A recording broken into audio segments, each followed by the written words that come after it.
Hey, it's 2 weeks later.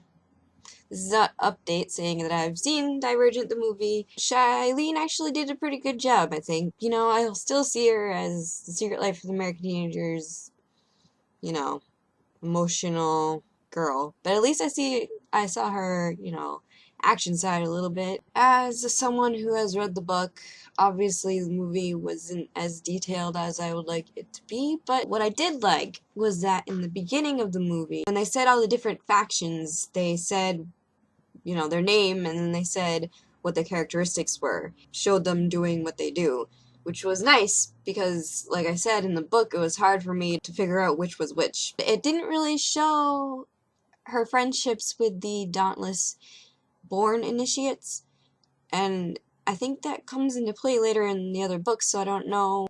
I just feel like they left out some things that connect the books together. I don't know if they're planning on doing the other two movies. Maybe they're waiting to see how this one goes over, but I think it went over pretty well, so I'm not sure why they didn't include some of those things. And also, the ending was a little different than the book, and I just don't really understand why. In the beginning, I guess they said that the city was Chicago, and I don't think you know that when you read the first book. I don't think you find that out until later. I get that they're trying to, summarize things and just make it easier.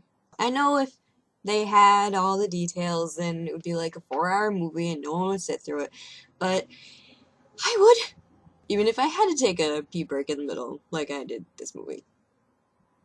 So my sister-in-law, Leanne, actually brought this up in her Vita vlog Everyday April. Divergent was a society built for peace as a utopia, but has become corrupt and dystopian, like I was saying before.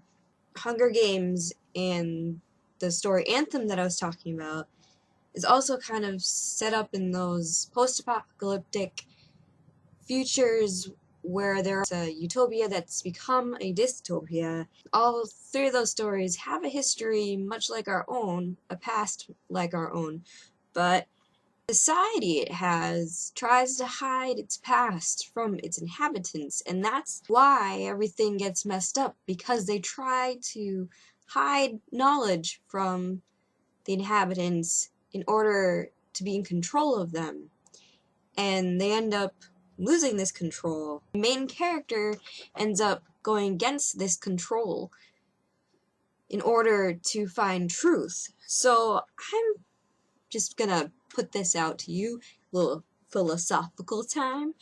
Is peace more important than knowledge? And is it possible to have both? Because there are all these stories. I mean, from the beginning of time, in Genesis, what happened that kicked us out of the Garden of Eden? It was that we ate from the tree of knowledge. And before then, it was, awesome. Peaceful, living with the animals, eating fruit and stuff. And then we ate from the tree of knowledge, and we had to leave the Garden of Eden and start planting our own food and killing off animals to eat and survive.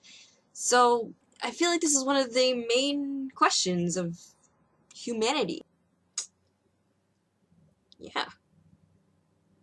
Deep stuff going on. Oh. Pretty soon I'm gonna start this bad boy up. So don't tell me anything. I haven't seen any of the show because I don't have HBO. I don't know how people are watching this without having, good cable. Because all I got is, channels 5, 6, and 7. I hope you liked my video. See you, maybe next month.